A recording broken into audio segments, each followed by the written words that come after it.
Just gonna give a quick little update of stuff that's going on in the shop and just kind of what's not been going on also. I feel like I've been doing a lot with the Sportsman here, even though nothing looks like it's really changed. So just gonna kind of give a walkthrough and an update on that. As you can tell, I've got the Motohavoks on here. I'm going to Highlifter Park this weekend for that Outlaw Rally. And so I thought it'd be fun to just put on the Motohavoks. They do great on the Razor. I know what the Outlaw ones are like, so it'd be fun to try them out on here. So I put them on, mounted them up, everything as it sits, you know, full-blown hubcaps and everything. Then I go to turn and I rub. So pretty much all that was for nothing. I should have checked it because I forgot that this one does not have the forward A-arms like both of those over there. But overall, the thing looks awesome. I think kind of my overall plan with this one is to maybe powder coat these wheels all black, get rid of those tires, and I really want to try those XM 310s or whatever they are.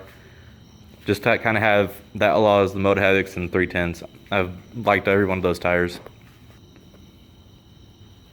So that's kind of it on the tires. I went through, put new bushings in the rear on this, took off the sway bar, cleaned, you know, new spark plugs, full service, everything like that. Redid some of the dash up here, readjusted the handlebars, put on the light bar back on again. I did recover the seat. I went with the textured one, just for it being such a big seat that it's gonna help me not slide off like Kevin's right here. I mean, it's like he's got armor all on it 24/7. So we'll see how that does. It actually might become annoying. Like it might grab my pants or whatever and I can't get up. So whenever I put a heat tape and everything all over the exhaust, I always do that if you do have the 800. Of course, I did new tie rod ends. I swapped out the metal breather up top. Just kind of going over everything, doing all the smaller stuff. And then I guess when I was cleaning the throttle body, or when I did clean it, another piece got unlodged, and this thing gave me hell for about 3 or 4 days just trying to tune it and get the TPS right with the idle screw. Finally, I took it back apart, put it in the ultrasonic cleaner, readjusted everything. Thing runs perfect now. So for the ride, I got to throw these back on there, and that's what I'm taking. And this little beast. This one here is my son's Raptor 80. It is not the Badger that I started rebuilding and everything. When I was rebuilding that one, I needed some big parts for it, and so I was gonna wait to find another donor so I could finish that one up.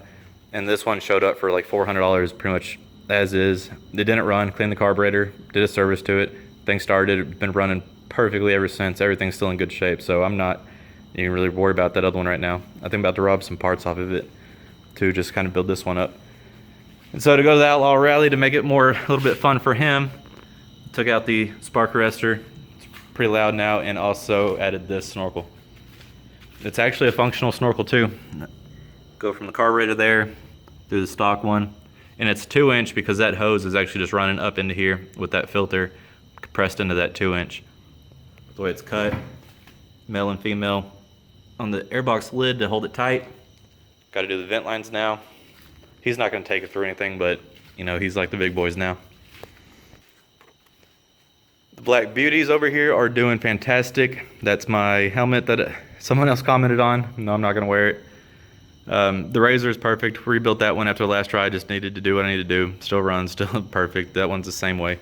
Kevin's here after the last ride. I got videos of this coming out soon, but had to put in a whole new drive shaft, rebuilt the whole rear diff. His water pump started leaking real bad, and we're actually putting a new shaft in it, so this whole side cover will come off. Probably do a walkthrough on that because that shaft's got to be perfect. I wet sanded it and everything, and it's just still kind of, I don't think it's good enough, so we're gonna go ahead and replace it. That's pretty much it on his. Also changed out that front axle. Like I said, videos on this will be coming out. After this, the shop's just kind of I've been just trying to get this whole week ready to go for this upcoming ride. So I hope to see you guys out there at Highlifter. If you are out there, you know, say hi.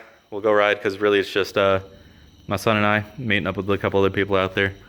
Just gonna have a good time. Some other things are coming in the shop.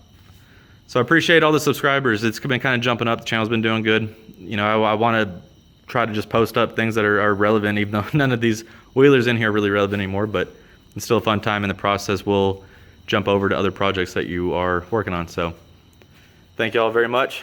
Stay tuned for more.